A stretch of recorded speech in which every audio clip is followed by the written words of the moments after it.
જે રીતે આજે પાટણના સરસ્વતી નદીની અંદર આજે 7 જણા જ્યારે એક જ પરિવારના 7 જણા ડૂબ્યા હતા, એમાંથી 4 જણના મૃતદેહ કાઢવામાં આવ્યા હતા।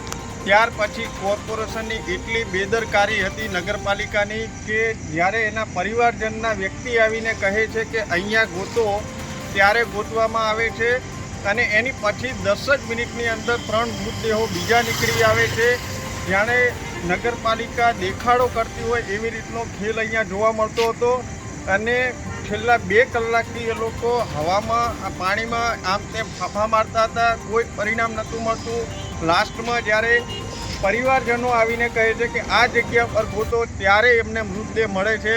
તો પાટણ નગરપાલિકાને ક્યારે ભાન આવશે?